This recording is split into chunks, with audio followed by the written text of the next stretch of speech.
Welcome back to Friday Night Arcade. Thank you for stopping by and checking out the channel. This week on Buried Treasures, I'm taking a look back at the Legend of Kage for the Nintendo Entertainment System. Actually, it's pronounced Legend of Kage. This is a port of an arcade game that was released by Taito in 1985. The story is completely original here. At some point during the EDO period, a group of mystical villains attacked Japan and kidnapped Princess Kiri. You play as Kage, a heroic ninja who has to, you guessed it, rescue the princess. The game's brief opening cutscene shows Kiri in the woods getting kidnapped by Ninja Gaiden. No wonder she got kidnapped. She was wandering around in the woods by herself, and she appears to be blind. Then the game begins, and it's time to unleash ninja hell. Okay, so the play control is by no means perfect, and the graphics are not exactly showing off what the NES can do.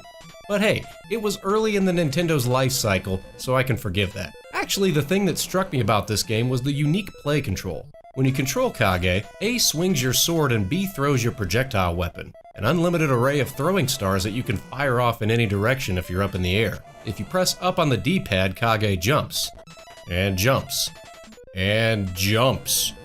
He actually kind of floats in the air all over the place and can climb up trees. It's pretty wild, and I can't think of too many games that play like this.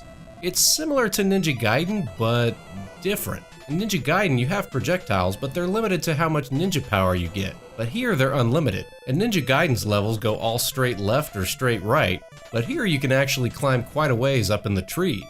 It's hard to explain, it's just different. You also get power-ups, although I have such a hard time controlling Kage that when he jumps, half the time I end up not being able to grab them. The awkward jumping does also result in a few cheap deaths, so you have to be careful with how you maneuver. Don't get too wild here. If you keep getting the orbs, you seem to level up your character. You can take a little more damage and shoot faster. That's another thing. There's no life bars, so it's a one-hit and dead situation. If you grab an orb or have the shadow illusion power up, you can take an extra hit, but that's it. If you kill enough blue ninjas in a row with your sword, you can get this little face power up that gives you an extra guy. Also, when the game starts out, you're actually already as far to the right as you can go in the level. It's weird. Instead of going right, in the first level you go to the left. You fight your way through a bunch of ninjas and eventually get all the way to the left, and it's just another dead end. What the? Okay, so you're actually supposed to keep running around back and forth killing as many ninjas as you can.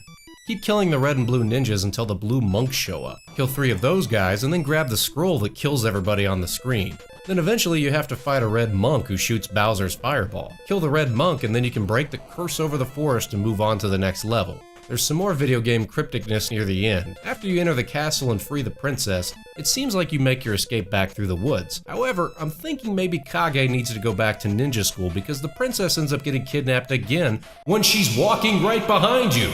Now you fight the final boss, which in the NES version is a set of twin monks that look like Raiden from Mortal Kombat. At first you can't seem to do any damage to them. Well, that's weird. But there are these butterflies flying around. Turns out you have to shoot the butterflies 5 times and then you can take out the monks and save the princess. Again, the game is pretty short. There were only 5 levels, if you can call them that, and once you get good at the game, you can pretty much get through the whole thing in under 10 minutes. And when I say short, I mean short. After you make it through the secret tunnel, you're supposed to climb the wall to the castle. Here's the entire level.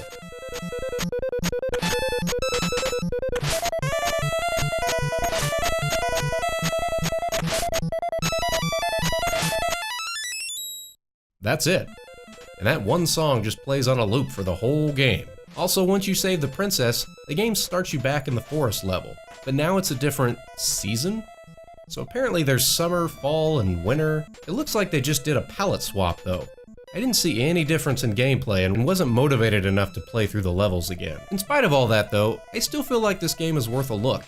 You could do better, but you could do a lot worse.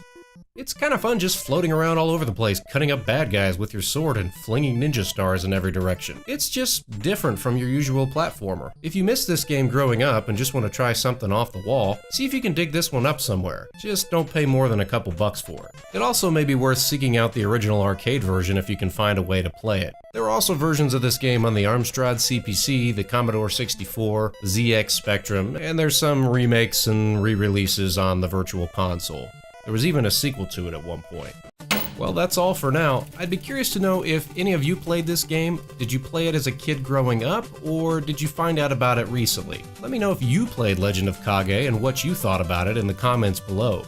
Hey, thanks for watching, everybody. We'll see you next time on Friday Night Arcade.